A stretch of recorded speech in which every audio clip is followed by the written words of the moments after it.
है, जिसका हाथ यमुना है, जिसकी आंखें नुला है, जिसकी ज़बान लिसानुल्लाह है, जिसका सीना सदरुल्लाह है, जिसका पाँव रिजलुल्लाह है और जो सरापा नफ्सुल्लाह है।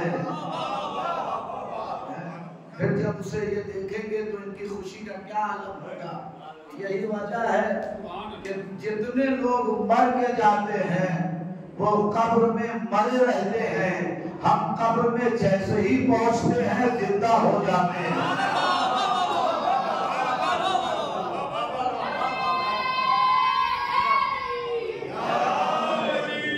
ये बिना वजह नहीं है, उसकी दलील है। कोई भी इंसान मर जाता है, वो बूढ़ा मरे, जवान मरे, बच्चा मरे, जब कब्र में उसे लिटाया जाता है वो साहब तलकीन लेके बैठ जाते हैं कब्र के किनारे।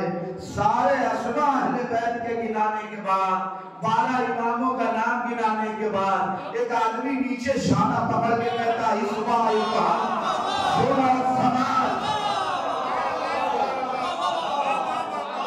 सुन और समझ मेरे अजीजों, मुर्दों को नहीं समझाया जाता, जिंदों को समझाया जाता है।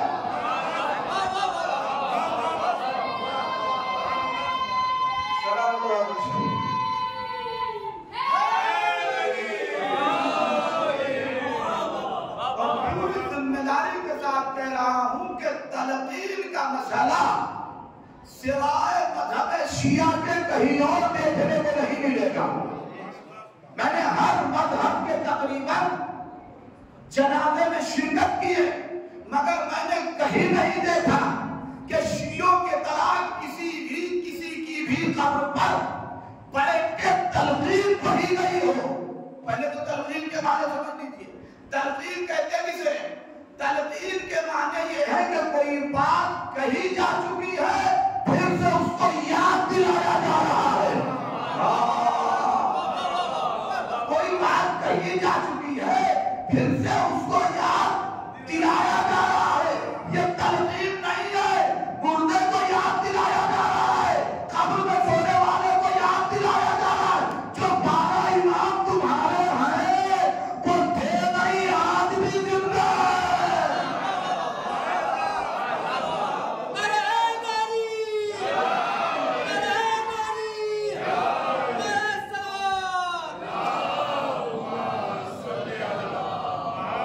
और यही फर्क है हमारे और दुनिया के इमामों में। आप जाइए पूरी किताबें उठा के पढ़िए, सबके इमाम थे, सबके इमाम थे।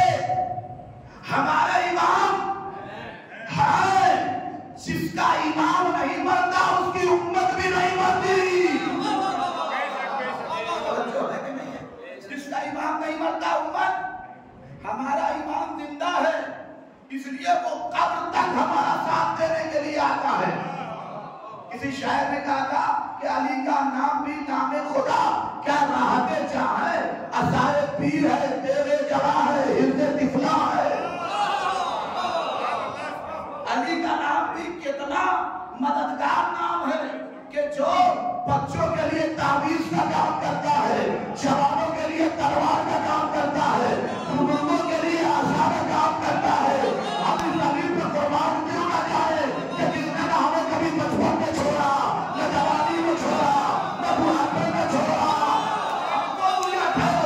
हमको दुनिया में शिकायत ये है कि दुनिया उनको अली के मुकाबले में लाती है तो नबी को भी छोड़ कर भाग रहे हैं।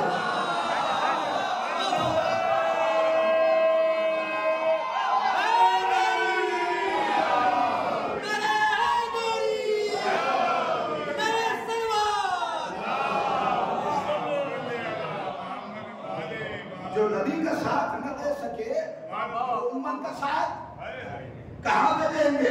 हमने अली का दामन कसम खुदा की पूरी जिम्मेदारी से लाल पर कह रहा हूं कि हमारा मजहब शिया का अकीदा इमरान गदीरी पूरे मजमे में ऐलान कर रहा है। हमारा अकीदा ये है कि अगर अली भी किसी मैदान से कभी नबी को छोड़ के भागते तो हम अली को इमाम न मानते। अली कभी भागे नहीं। अली कभी भागे नहीं, इसलिए कि भागने वाले से हमारा कभी ताल्लुक नहीं रहा, भागने वालों से हमारा ताल्लुक कभी नहीं रहा। तवज्जो दिलाने मोहतरम, काबुल तक साथ देते हैं। कहने लगे साहब क्या बेवकूफी की बातें करते हैं, आपके सर पे मामा है, आप इस कौम के आलिम हैं और आप ऐसी बातें करते हैं। मैं एक बात तो कह दूं, शियत अकीदत की बैसाखी पे नहीं चलती। शिया उस वक्त तक अकीदे को अकीदा नहीं कहता जब तक कुरान उसकी तारीफ न करे। जो है नहीं, जब तक इल्म उसकी तारीफ न कर दे हम उस अकीदे को दीवार पर मार देते हैं। इसलिए कि हमारा मजहब आलिमों का मजहब है, जाहिलों का मजहब नहीं है। हमारे आलिमों का बड़ा एहतराम है, कोई रिश्ता ना हो, हम जानते हो कि नहीं जानते हो, वो हमारे मुल्क का हो कि बाहर का हो, अगर आलिम है तो फिर उसका एहतराम हो के रहेगा। तवज्जो दिलाने मुहतरम, कहने लगे साहब कैसी बातें कर रहे हैं आप कहते हैं कि कब्र में आपके इमाम आते हैं, उन्होंने आपको तन्हा नहीं छोड़ेंगे, कैसे मुमकिन है? हमने देखा कि कब्र बनी, हमने देखा कि उस पे बाकायदा पत्थर रखे गए, हमने देखा कि उस पे बाकायदा चटाई बिछाई गई, हमने देखा कि उस पे इतनी सारी मिट्टी डाल दी गई जो कई मन मिट्टी है, उसमें चींटी के जाने की जगह नहीं है, तो उसमें कोई इंसान कैसे जा सकता है? हमने कहा ये बताओ कि कब्र की दीवार जो है वो काहे की है? कहने लगे मिट्टी की। का कब्र बनाई किसने? का हमने और आपने, हमने और आपने। हमने कहा कि थोड़ी सी भी अक्ल होती तो इतना तो सोच लेते कि जो कब्र हमारे हाथों से बनाई गई है और उसकी दीवार मिट्टी की है, उसकी दीवार काहे की है? मिट्टी की है। बनाई किसने है? हमने। बेशक हमने पत्थर डाल दिया, बेशक हमने चटाई डाल दी। मैंने कहा थोड़ा सा इंसाफ के तराजू पे आओ और बात करना है तो दलील के साथ बात करो। ये बताओ कि कब्र ज्यादा मजबूत है कि काबा ज्यादा मजबूत है? नहीं समझ रहा है। ये बताओ कि कब्र ज्यादा मजबूत है कि काबा ज्यादा मजबूत है? कब्र की दीवार ज्यादा मजबूत है कि काबे की दीवार ज्यादा मजबूत है?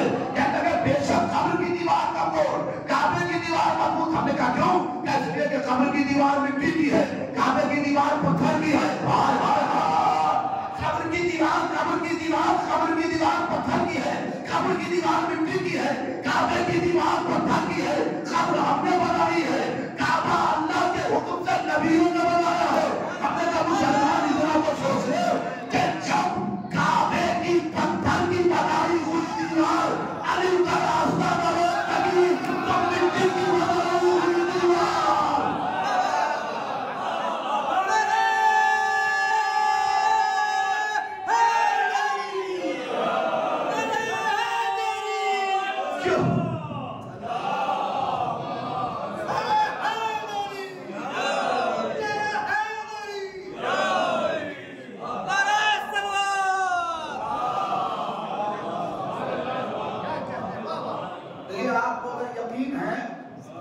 वाकई कब्र में हमारे मौला आते हैं तो एक ऐसा नारा लगाइए कि आपकी आवाज गजब तक जाए। लिहाजा दोनों हाथों को बुलंद करके पूरी ताकत से नारा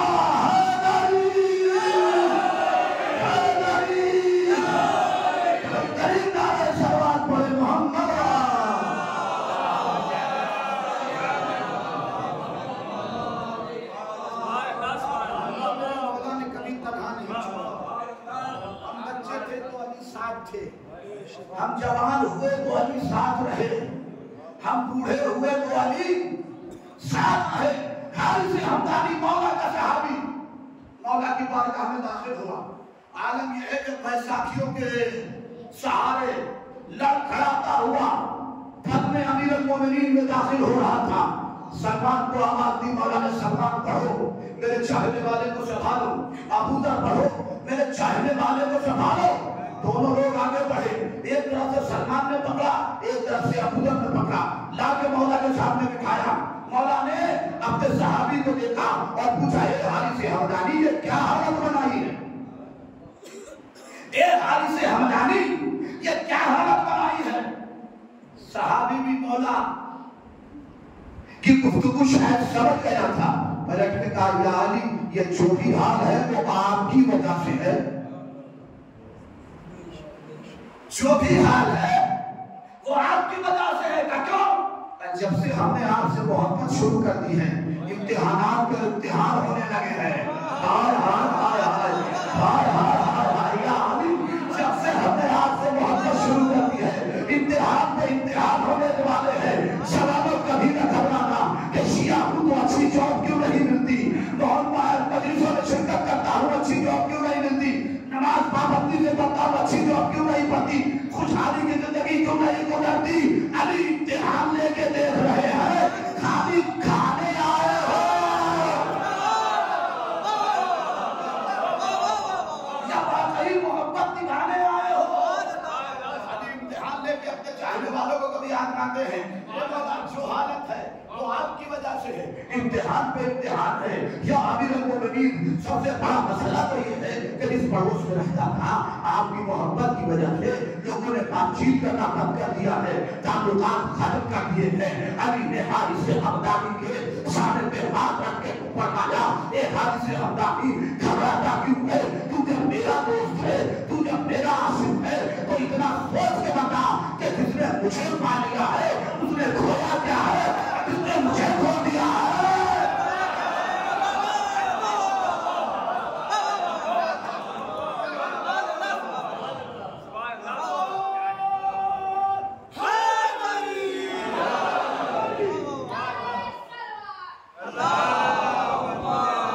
जिसने मुझे पा लिया उसे अली मिल गया है, उसका गया क्या है, और जिसे अली नहीं मिला उसके पास बचा क्या है। जो है कि नहीं है। उसके बाद मौला ने हारिस हमदानी को मुखातिब किया और फरमाया, हे हारिस हमदानी, बताओ कि उस वक्त तुम्हारा क्या हालत होगा, उस वक्त तुम्हारा क्या हालत होगा जब पूरे सराब के बीचों बीच मैं खड़ा होगा और खड़ा होकर इशारा करूंगा, ये जन्नत ये तुम्हारा है, ये जहन्नम ये तुम्हारा है, ये जन्नत ये तुम्हारा है, ये जहन्नम ये तुम्हारा है। जरा तवज्जो देना, ये जन्नत ये तुम्हारा है, ये जहन्नम ये तुम्हारा है। ये मौला ये मंजर क्या होगा? मैं नहीं समझे, जिसे मैं कह दूंगा कि जन्नत तुम्हारा है, समझना वो मेरा आशिक है, जिसे जहन्नम में भेज दूं, समझना वो मेरा दुश्मन है। मैं तुम्हारे साथ हूं, घबराते क्यों हूं? अब मुझे लगता नहीं कि आप चुप बैठेंगे, और जो लोग सो रहे हैं इंशाअल्लाह ये टैबलेट खा के, ये फज़ाइल अली का जबरदस्त जाम पी के आपके अंदर एनर्जी पैदा होने वाली है जी, ये एनर्जी पैदा होगी। हारिस, हमने तुम्हें कभी छोड़ा नहीं है, हम हर वक्त तुम्हारे साथ हैं। तुम सोचते हो कि तुम में और हम में जो फासला है वो फासला है। हारिस, हम में और हमारे शियों में कोई फासला नहीं होता, हम में और हमारे शियों में कोई फासला नहीं होता। हारिस हमदानी, घबराना नहीं कि हम तुम्हारे साथ हैं। अल्लाह अकबर, इसे अली खुद कहते कि हम तुम्हारे साथ हैं, हम तुम्हारे साथ हैं, घबराना नहीं। हारिस हमदानी, हारिस हमदानी जल्दी से जमीन से खड़े हुए और खड़े होने के बाद जिन आशा का सहारा लेके आए थे, बैसाखियों का सहारा लेके आए थे, फेंक दिया और फेंक के मौला को सलाम करके जाने लगे। सलमान उठे, अबूला उठे, ए हारिस हमदानी के बैसाखियां लेके तो जाओ, खैबर खैबर में घर तक पहुंचा दूं, कहा हट जाओ, मुझे किसी के सहारे की जरूरत नहीं है, हट जाओ कि मुझे किसी के सहारे की जरूरत नहीं है। ए हारिस हमदानी क्यों? क्या इसलिए कि जिसके पास अली का सहारा मौजूद हो।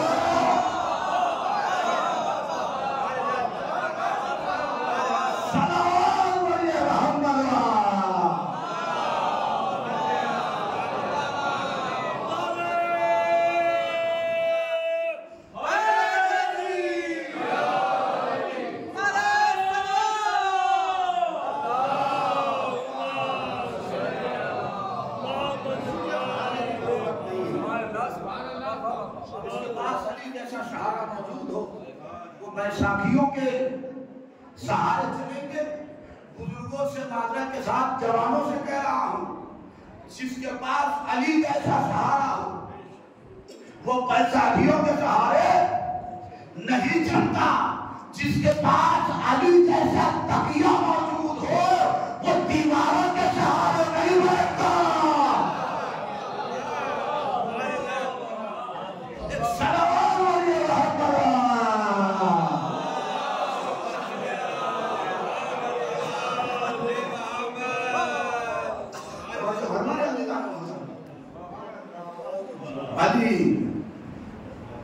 अली ने हमें कभी तन्हा नहीं छोड़ा, हर वक्त अली हमारे साथ थे। हम सेहतयाब रहे तो अली हमारे साथ, हम बीमार हुए तो अली हमारे साथ। मौला मस्जिद में दाखिल हुए हैं, नमाज पढ़ के लौटे, देखा मौला का सहाबी सासा बिन सोहान नजर नहीं आता। तफसीर अनवारुन नजफ जिल्द 15 राइटर शेख हुसैन जाड़ा। लौटे तो देखा कि सासा बिन सोहान मौला का सहाबी मौजूद। सलमान, सासा बिन सोहान क्यों नहीं आए? क्यों नहीं आए? का मौला वो शदीद बुखार में मुब्तला है, शदीद बुखार में मुब्तला है। अच्छा, का चलो आज हम खुद सासा बिन सोहान के घर जाएंगे। आज हम खुद सासा बिन सोहान के घर जाएंगे। दरवाजे में पहुंचे, दस्तक दी गई, अंदर से आवाज आई, कौन? का अना अली इब्ने अबी तालिब। दौड़ के आए, दरवाजा खोला, मौला को बिठाया, कदमों को पहुंचा दिया, दौड़ के गए, खजूरें लेके आए मौला के लिए, पानी लेके आए मौला के लिए, कभी कोई सामान मौला के लिए, कभी कोई सामान मौला के लिए। मैंने कहा सासा बिन सोहान क्या कई दिनों से बीमार नहीं थे? ये अली मौला का सहाबी है, मौलाना का सहाबी नहीं कि सर में दर्द हो जाए तो मस्जिद जाना छोड़ दे। ये अली मौला का सहाबी है, यकीनन शदीद मरीज था, तभी तो मस्जिद 3 दिन से नहीं गया। 3 दिन से मस्जिद नहीं आ रहे सासा बिन सोहान। अली पहुंचे, कभी खजूरें, कभी पानी, कभी दीगर अशिया मौला के सामने लाके रख रहा है। जो कल तक बिस्तर से उठ नहीं पा रहा था वो हाथों को छोड़ के अली के सामने खड़ा है, वो हाथों को छोड़ के अली के सामने खड़ा है। मैंने कहा सासा बिन सोहान, क्या सलमान इस बात पर गवाह नहीं है कि तुम्हें 3 दिन से बुखार था, तुम बिस्तर पर इस हालत में पड़े हुए थे कि न तो किसी से गुफ्तगू करते थे, न तो किसी से बात करते थे, न गिर सकते थे, न बोल सकते थे, न कोई कलाम कर सकते थे, न कुछ खा रहे थे, न पी रहे थे। अगर ये क्या हो गया, क्या जैसे ही तुम्हारे दरवाजे पे आए, तुम्हारी सारी की सारी बीमारी खत्म हो गई। कैसा मौलवी है, तुझे ये पता नहीं कि जिसके घर में अली आते हैं वहाँ बीमारियां नहीं।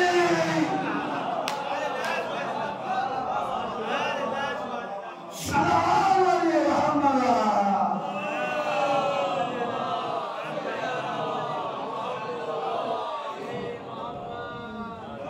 जहाँ अली कदम रख देते हैं वहाँ बीमारियां वजूद में नहीं आती। अली ने खजूरें खाई और अली ने पानी पिया। मैं कुर्बान जाऊं ऐसे सहाबी पर जिसके रिज़्क़ पर इतना यकीन हो कि अली उसके घर की खजूरें खा ले, इतना इत्मीनान हो उसके रिज़्क़ पर कि अली उसके घर की खजूर भी खा ले। अली उनके घर का, लेकिन खजूरों का मसला बड़ा टेढ़ा है। आपको तारीख याद हो, खजूरों की वजह से बड़े बड़े झगड़े तारीख में हुए। एक सहाबी है, होता नहीं देहातों में, आपने देखा होगा किसी ने दरख्त लगा दिया तो दरख्त जब फैलता है तो आधा दरख्त आग के आंगन में रहता है और आधा दरख्त दूसरे के आंगन में चला जाता है। छठे माह का सहाबी है, उसका काम ये है कि वो रोजाना नमाज सुबह के फौरन बाद एक प्याला उठाता है, एक एक खजूर को चुनता है और चुनने के बाद जो साहिब खजूर है जिसके आंगन में वो बाग है उसे ले जाके वो पहुंचा पाता है। एक दिन उसको रोक लिया, कहा भाई बच्चे तुम्हारे भी खजूरों के शौकीन भी हैं, तो क्यों नहीं है खजूर अपने बच्चों को खिला देते? क्या जरूरत है कि रोज रोज खजूर चुन के लाके हमारे हवाले करो? उन्होंने कहा कर तो सकता था लेकिन नहीं कर सका। क्यों? कहा मैं एक दिन अपने इमाम की बस में बैठा था, मेरे इमाम ने फरमाया कि जिसने अपने बच्चों को एक गस्बी खजूर भी खिलाया, नहीं मेरा बच्चा मेरे साथ आना चाहिए, जिसने अपने बच्चे को एक गस्बी खजूर भी खिलाया उसकी 7 नस्लें तबाह हो जाएंगी। मतलब ये कि गस्बी खजूर खाएगा, हराम खजूर है, वो पेट में जाएगी, उससे ब्लड बनेगा, ब्लड बदन में दौड़ेगा, जब नस्लें बढ़ेगी उनकी रगों में बाप का खून जाएगा। एक गस्बी खजूर 7 नस्लों तक असर दिखाएगा। देखिए जवानों, मुझे पैगाम देना है, मैं देता जा रहा हूं। एक गस्बी खजूर 7 नस्लों तक अपना असर दिखाएगा। मैंने किताब पढ़ी, किताब बंद कर दी, फिर थोड़ी देर के बाद सोचने लगा कि क्या वाकई एक खजूर का ये कमाल है, एक खजूर के अंदर ये असर है। फिर ख्याल आया कि सादिक अंदर सादिक का कौन है, जिसका लक़ब ही सादिक है, उसकी ज़बान में कोई शुबहा नहीं हो सकता। फिर से किताब खोली, रिवायत पढ़ने के बाद पेंसिल से उसके नीचे एक जुमला लिखा कि मुसलमानों खाली मुझे इतना बताओ कि अगर कोई एक खजूर अपने बच्चे को गस्बी खिला दे तो उसकी 7 नस्लें खराब हो जाती है। अगर कोई पूरे खजूर का भाग खा जाए,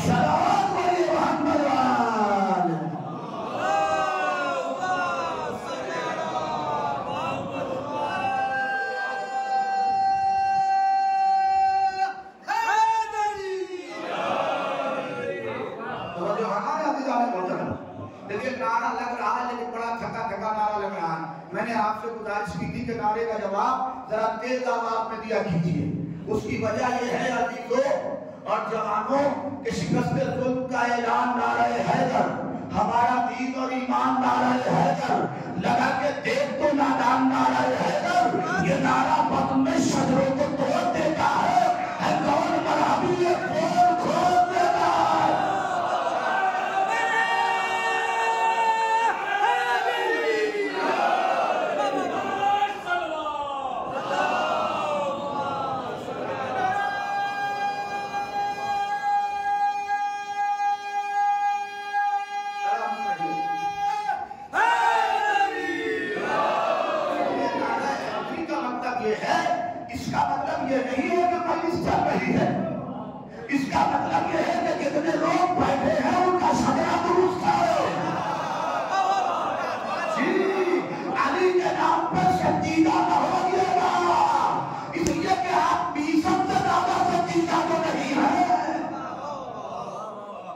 लोगों ने अली के नाम पे समझौता किया, उनके बारे में तारीफ पढ़िए। अली के नाम पे कोई समझौता नहीं है, अमीरुल मोमिनीन के नाम पे कोई समझौता नहीं है। अली का उनके नाम का नारा लगे तो बुलंद आवाज में या अली कहा कीजिए, इसलिए कि अली का नारा खाली अली का नारा नहीं है, क्योंकि पैगंबर ने फरमाया कि जिसे आदम का इल्म देखना हो, नूह का तकवा देखना हो, इब्राहिम की खुल्लत देखनी हो, मूसा की हैबत देखनी हो, ईसा का बहुत देखना हो, अय्यूब का सब्र देखना हो, यूसुफ का कमाल देखना हो, मोहम्मद का कमाल देखना हो, फंदुर इलामत से अली इब्न अबी तालिब तो अली के चेहरे की तरफ नजर करे। इसका मतलब ये हुआ कि जब तमाम कमाले अंबिया अली के अंदर पाया जाता है तो अली के नाम का नारा भी खाली अली का नहीं है, अली के नाम का नारा भी खाली अली का नहीं है। तो यूं कहा जाए कि जब अली के नाम का नारा लगता है तो आदम कहते मेरे इल्म का नारा, तू कहते मेरे तकवे का नारा, इब्राहिम कहते मेरी खुल्लत का नारा, मूसा कहते मेरी हैबत का नारा। आप बोलिए चाहे ना बोलिए, मैं कब्रिस्तान में पढ़ूंगा ये नाम ऐसा है, बोलते कहा कहोगे मुझे। आदम कहते मेरे इल्म का नारा, नूह कहते मेरे तकवे का नारा, इब्राहिम कहते मेरी खुल्लत का नारा, मूसा कहते मेरी हैबत का नारा, ईसा कहते मेरे जोहर का नारा, अय्यूब कहते मेरे सब्र का नारा, यूसुफ कहते मेरे जमाल का नारा, मोहम्मद कहते मेरे कमाल का नारा, मोमिनीन कहते मेरे सैयद सरदार का नारा, जिब्रील कहते मेरे उस्ताद का नारा।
आपके नाम का इस्तेमाल कर रहे हैं। अमीरुल मोमिनीन अपने नाम की बरकत से किसी के बदन में कोई बीमारी बाकी न रह जाए।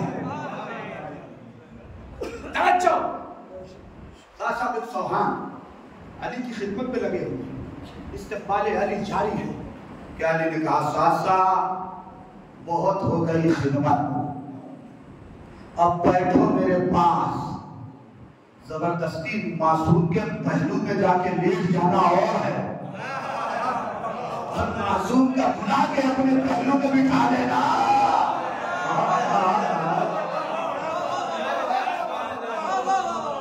ये मसला और है, ये मसला और है। तवज्जो अली मोहतरम, बिठाए का शासक तबीयत कैसी है? क्या मौला अब तो बुखार नहीं, अब तो तबीयत खराब नहीं है, अब बदन में कमजोरी नहीं। अच्छा ठीक है बैठे रहो।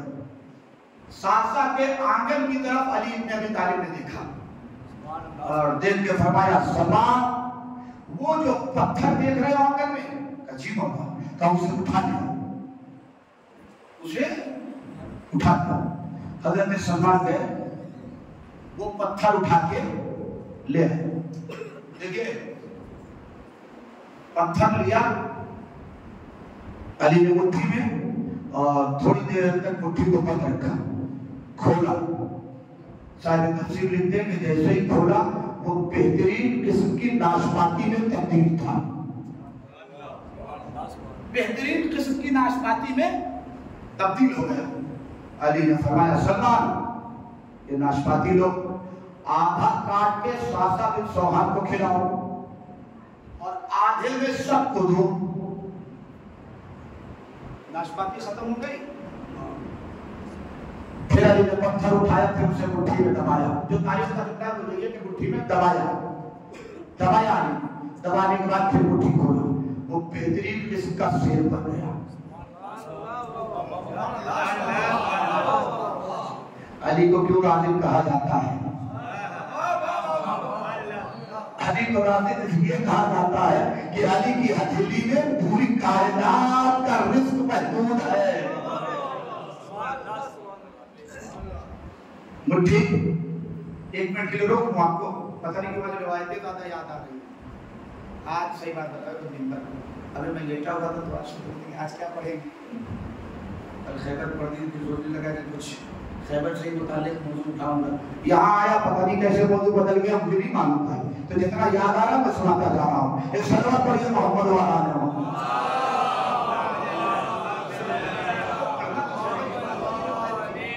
लेकिन बात दूसरी तरफ घूम गई। तवज्जो, ये सब आपके खुलूस का नतीजा है, मेरी कोई औकात नहीं, मैं तो खाली खिदमतगार हूँ आपका। तवज्जो,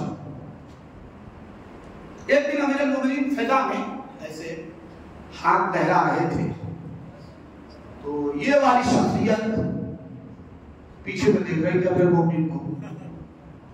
आए आगे कर लेना अली, नमाज सुबह के बाद हाथ क्या लहरा रहे थे, हाथ क्यों लहरा रहे थे फिजा में?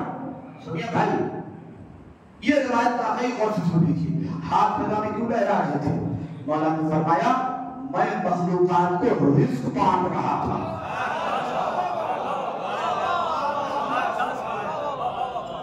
मैं मखलूकात को रिस्क बांट रहा था। एक तो अदावत और ऊपर से अली की बलागत, नींद पे करेगा चढ़ गया। अब ये परेशान कह रहा, आप रिस्क बांटते हैं? फरमाया हाँ, अल्लाह ने कायनात को पैदा करने के बाद कायनात का अख्तियार मेरे हाथों में दिया है। और याद रखना कि जब तक अली कायनात में है कोई भूखा, अली अगर राज़िक न होते तो कभी मिंबर पर कूफे में बैठ के ये दावा न करते कि अली की हुकूमत में कोई एक दिन भी भूखा सोया हो तो खड़ा हो जाए। सिवाय अली के किसी की औकात नहीं थी कि ये दावा कर सके, क्योंकि सब खलीफा थे, राज़िक होने के साथ साथ खलीफा का साली थे। ऐसा खलीफा जो राज़िक था वो बस अली। वो मुनाफिक क्या जो साजिश न करे। अच्छा, मुनाफिक गैर के लिबास में नहीं आता, अपने ही लिबास में आता। वो आपके बगल में छुप के बैठ जाएगा, आप समझ में नहीं पाएंगे।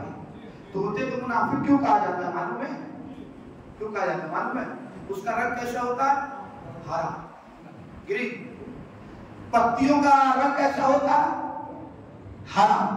तो वो पत्तियों के लिबास में छुप के बैठ जाता है, पत्तियों के लिबास में छुप के बैठ जाता है और इंतजार करता है कि माली जाए। और जैसे ही माली जाता है वो दरख्त के फलों को कुतर कुतर के बर्बाद करना शुरू कर देता है। तो जब दरख्त के टुकड़े, फल के टुकड़े जमीन पे गिरते हैं, तब माली को पता चलता है कि कोई मुनाफिक तोता मेरे बाग में आ चुका है?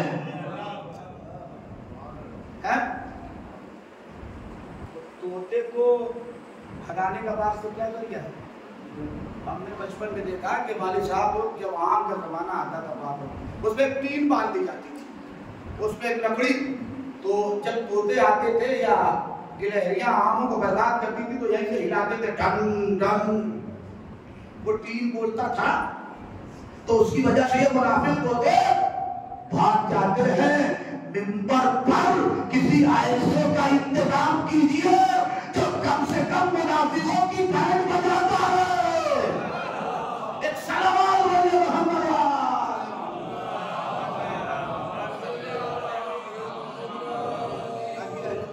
हमें फल दिए हैं हमारे फायदे के लिए, उसे कोई मुनाफिक तो ना गुजरने न पाए। मुनाफिकत क्रूज पे थी। किया क्या इन्होंने? एक चीटी ली, उसको पकड़ा और उसको शीशी में बंद करने के बाद फिर दूसरे दिन नमाज सुबह के बाद अली के पास पहुंचे। फिर देखा मौला वही काम कर रहे हैं। का क्या कर रहे थे आदमी? कहा मखलूकात को रिस्क पार्ट रहा था, कल कर रहा था वही आज कर रहा हूं। अच्छा का सबको रिस्क दे दिया आपने? हाँ सबको दे दिया, सबको रिस्क पहुंचा दिया। कहां पहुंचा दिया? अब फिर से एक बार सोच लीजिए, फिर से एक बार सोच लीजिए। का अली सोच के बात कहां करता है? अली जो बोल देता है वो हो जाता है। हम तो मालिक कुल फयकून है। हम जो कह देते हैं भाई हमको तलवार चलाने की थोड़ी ना जरूरत है। हम नियत करते हैं, आया हुआ जिंदा मुर्दा बन जाता है।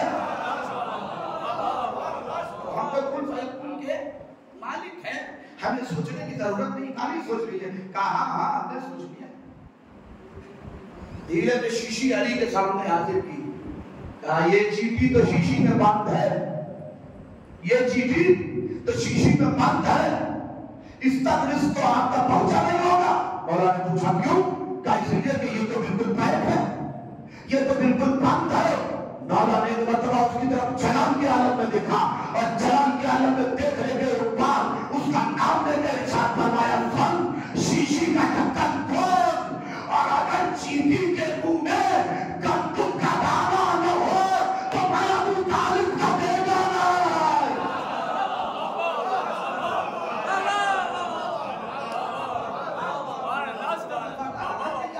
आप न होते तो हम हलाक हो जाते। उसमें एक मर्तबा ये भी है, उसी के दायरे में लिखा फौरन शीशी का ढक्कन खोला तो देखा चीटी बाहर अपने फख्र से सर को उठाए हुए निकली और उसके मुंह में गंदुक का दाना था। कदमों पे गिर के कहने लगा या अली अगर आप न होते तो हम हलाक हो जाते।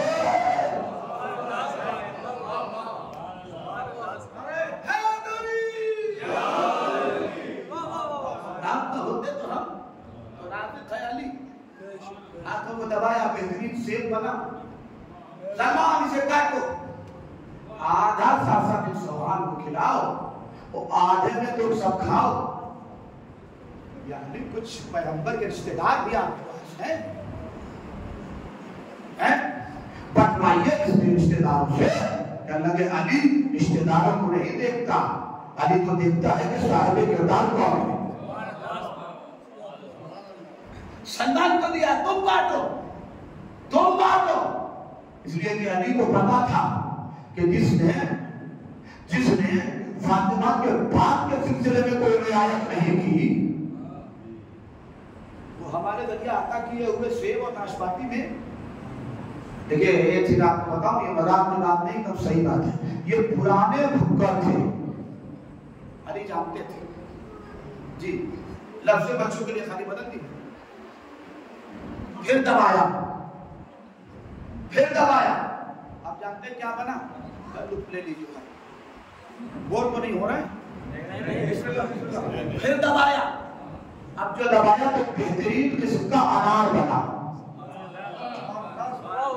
बेहतरीन किस्म का अनार बना, अनार बना। आधा सासा में सोहान को खिलाओ, आखिर में तुम सब खाओ। उसके बाद पत्थर को फेंक दिया आंगन में, जहां पे था वही पत्थर को एक काफी लंबे ऊंचे कद वाले साहब उठ के उधर से अली के पास आए। या अली आपने सबको खिला दिया, आपने कुछ नहीं खाया, आप भी तो खा लीजिए। मौला ने आवाज दिया सुनो, अली अपना घर मौजूदों के बदौलत नहीं चलाता,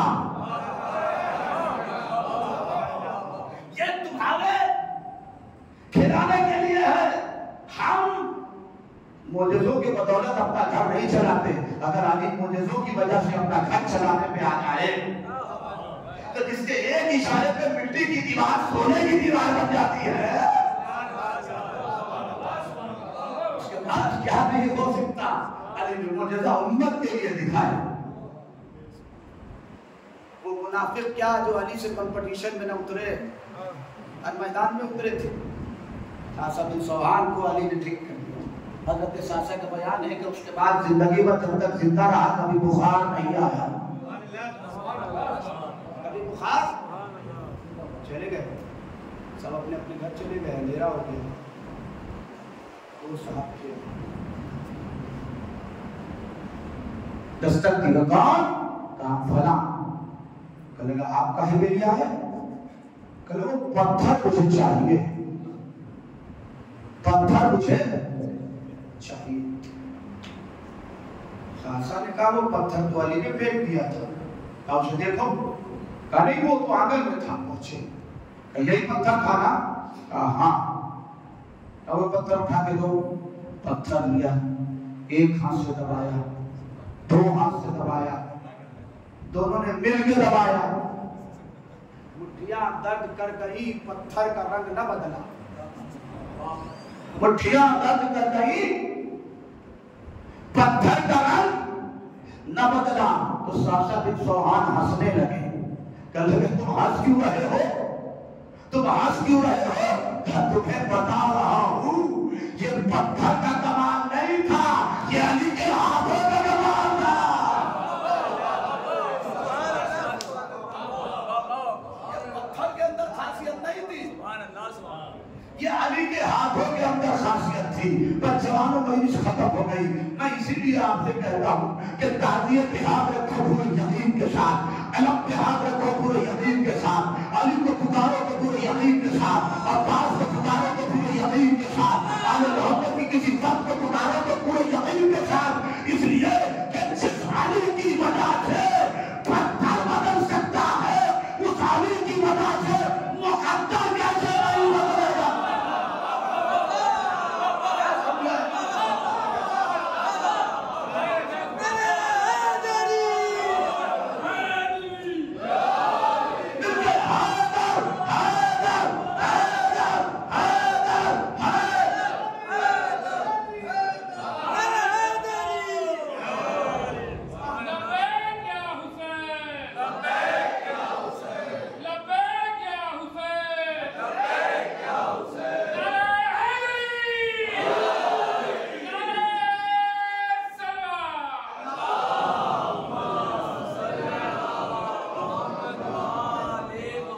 अगर अली के हाथों में आके पत्थर बदल सकता है तो तुम वुजू हो के अगर अली से कुछ कहो तो ये कैसे मुमकिन है कि तुम्हारा मुकद्दर नहीं बदलेगा? इंसानियत के मकदूर का नाम है हैदर, इसने खाली तुम्हारा नहीं नबियों का मुकद्दर बदल दिया।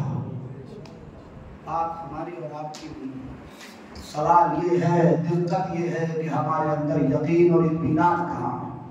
ताज़ियत के बाद गए, हलफ के बाद गए, इमाम पढ़े, आप लोग तो इतने संजीदा हो जाते हैं, दूर से ज़ियारत करते हैं, और उसके बाद क्या कहेंगे मालूम है? मौला हमको करबला बुलाते थे, बुलाते तो हम जाते।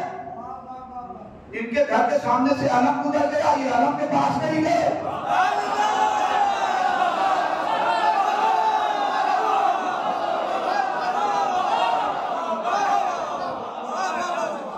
इनके घर के पास से ताजिया गुजर गया, ये ताजिया के पास नहीं गए, मगर समाज में ढकोसला क्या कर रहे हैं? मौला को बड़ा नहीं बुलाते, तुम्हारी औकात क्या है कि तुम्हें बुलाएंगे?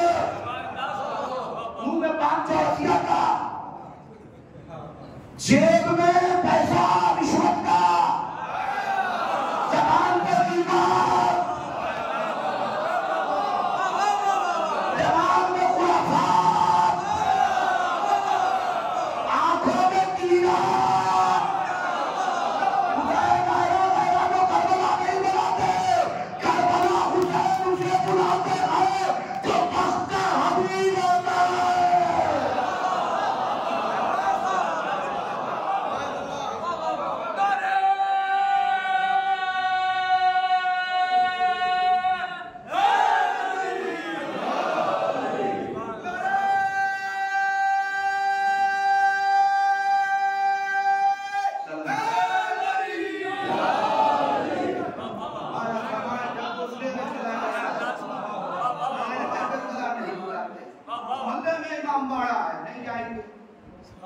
मजलिस नहीं जा रहे हैं, घर में पड़े हैं, जहां हुसैन खुद आए हुए हैं। जब तुम वहां नहीं जा रहे हो? क्या अली खुदा के बैठे हैं जब तुम वहां नहीं जा रहे हो? अली काहे बुलाएंगे तुम्हें? अपनी नालायकी कहीं और न थोपी जाए, किरदार बुलंद करो। ताजिए को ये नियत करके चूमो कि हम रोज़ा हुसैन की ज़ियारत कर रहे हैं। अलग के लिए ये नियत कर लो कि हम रोज़ा अब्बास की ज़ियारत कर रहे हैं। अगला मुहर्रम आने नहीं पाएगा, हुसैन करबला बुला लेंगे। और इस चक्कर में न रहना कि पैसे वाले करबला जाते हैं। कैसे कैसे करोड़पति मर गए, करबला ख्वाब में न देख सके। हुसैन जिसे बुलाना चाहते हैं उसका पासपोर्ट भी खुद ही बनवाते हैं, वीजा भी खुद ही लगवाते हैं, टिकट भी खुद ही कराते हैं, फ्लाइट भी खुद ही कराते हैं, वहां बुला भी देते हैं। ज्यादा ये जो है तमहीद करबला है। जब आप इसका एहतराम करेंगे तब जाके मौला समझेंगे कि आप करबला आने के काबिल हो। इसका एहतराम कर नहीं पा रहे हैं, फिर करबला में रोज़ा हुसैन का एहतराम कैसे करेंगे? जवानों का एहतराम और ताज़िए का। मैं जो बार बार आपसे कह रहा हूँ कि मजलिस में वुज़ू करके आया कीजिए, इसीलिए कि हुसैन आपको देखे तो कि आप मजलिसों का एहतराम कितना करते हैं। जब यहाँ बैठे हुए इमाम बारगाह के ज़ाहिरीन का आपके अंदर एहतराम नहीं है तो हरम हुसैन में हुसैन के ज़ाहिरीन का एहतराम कहाँ पे करोगे? लिहाजा यहाँ अपना किरदार बनाओ ताकि हुसैन इसके जरिए से तुम्हें करबला बुलाए। करबला जिंदगी की मिराज। जब इमाम ने फरमाया नमक से रोटी खा लेना, मगर एक बार करबला जरूर जाना, करबला एक बार जरूर जाना। मैं कहना नहीं चाहता था लेकिन आज बात आ गई, मजबूरन आपसे कह रहा हूँ। पता नहीं क्यों आपसे बहुत दिल भर आता है। मैं बैठता भी हूँ तो ऐसी ऐसी बातें आप लोगों से करता हूँ जो मैंने कहीं नहीं की। ये शायद आपकी मोहब्बत का नजरिया है। मैं एक दफा जब जा रहा था किसी वजूहात की वजह से छूट गया, नहीं दूसरी दफा गया तो मैंने नियत की कि मौला मैं हर साल करबला आऊंगा, मैं हर साल करबला आऊंगा। जबकि मैं मौलवी आदमी हूँ, तालिब इल्म हूँ, आप खूब अच्छी तरीके से जानते हैं कि हम लोग की जिंदगी कैसी है और क्या है। मैं का मौला जरूर हूँ। हर साल ये सुनता कि अब तो नहीं हो पाएगा, अब नहीं जा पाऊंगा, अब नहीं जा पाऊंगा। मगर हुसैन न जाने कहाँ से हालात पैदा कर देते हैं। किसी का फोन आ जाता है, साहब पिछले साल शाबान में गए थे, इस साल इरादा नहीं किया, मुझे कुछ है नहीं अपने पास, मैं फिर भी ज्यादा नहीं पढ़ी है, मैं इसे भी ज्यादा नहीं पढ़ी है। अरे चलिए आप परेशान क्यों होते हैं? पासपोर्ट है? हाँ भाई पासपोर्ट तो बना के रखा है, पासपोर्ट तो बना के रखा है, करगो बना तो जाना मुकद्दर की बात है। पर वक्त वो है जिसने इरादा नहीं किया। इरादा कीजिए। ज़ाहिर करबला का बड़ा इत्मीनान है।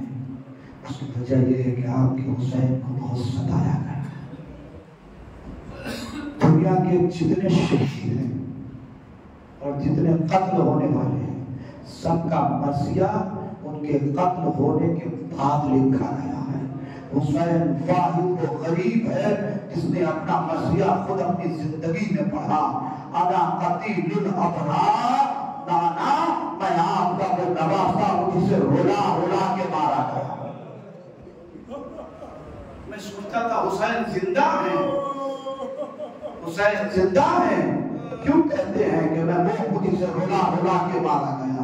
अभी असर का वक्त नहीं आया। हुसैन के मसीहा क्यों पढ़ते हैं?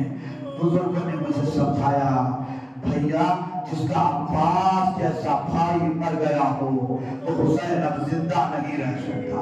जिसका जवान बेटा अली अकबर मर गया हो, उस हुसैन के बदन में अब कुछ रह नहीं गया, उस हुसैन के बदन में अब कुछ नहीं रह गया।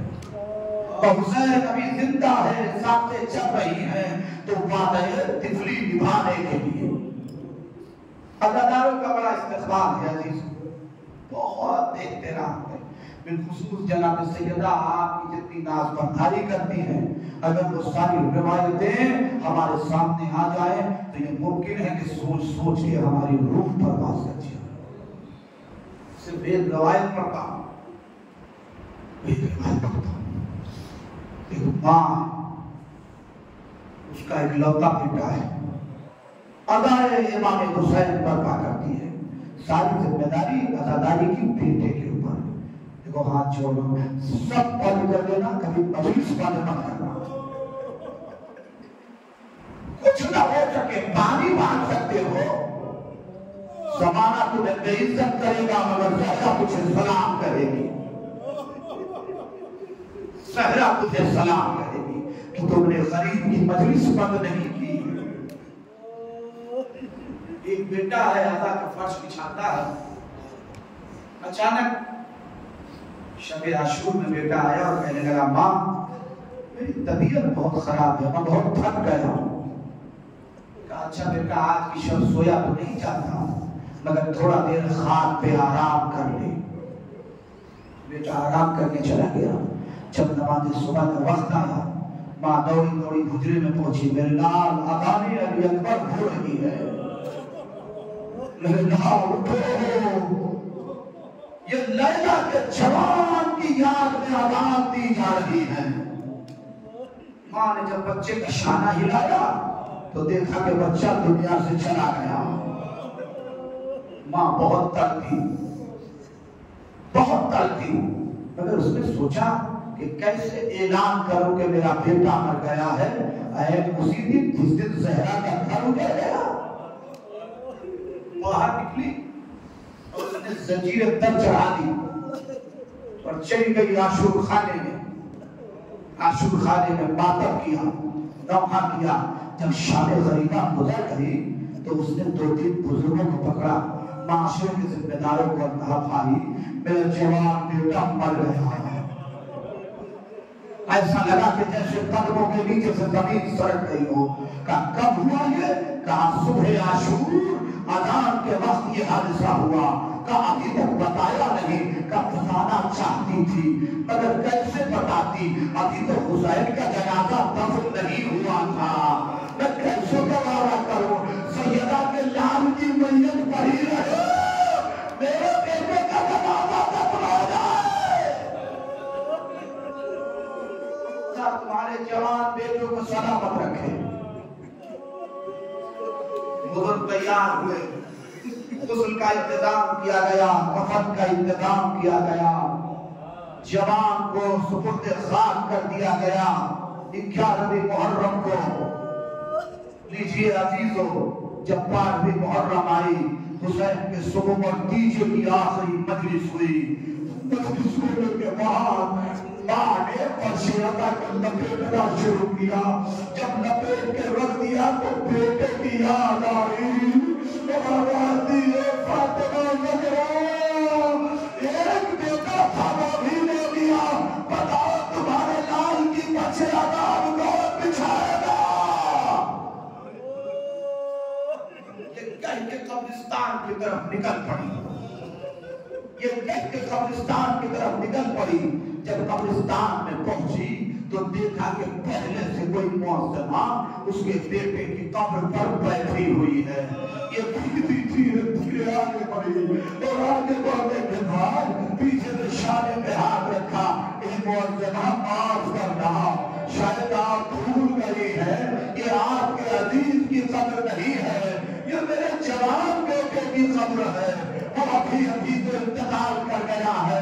मैं चाहती हूँ कि अपने बेटे से कुछ ना तो नयाज करूँ, लिहाजा लिल्लाह मेरे बेटे की कब्र से उठ जाओ और चली जाओ अपने बेटे की कब्र पर और वहां जाके नवाओ मातम करो। 3 बार मुअज्जिमा ने कहा, चौथी बार मैं सख्त हो गया, ये भी मैं बार बार इस्तेमाल करती हूँ, तुम मेरे बेटे की कब्र से क्यों नहीं उठ जाती, मुझे अपने लाल से निपट के रोने क्यों नहीं देती। इतना सुनना था, मुअज्जिमा ने चेहरे पे नकाब भर दिया, बीबी अरे किसे मना कर रही है, मैं अकबर की दादी फातिमा बीबी, अरे तू मेरे नाम को रो रही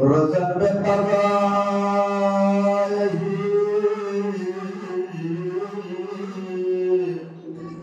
तस्लीमन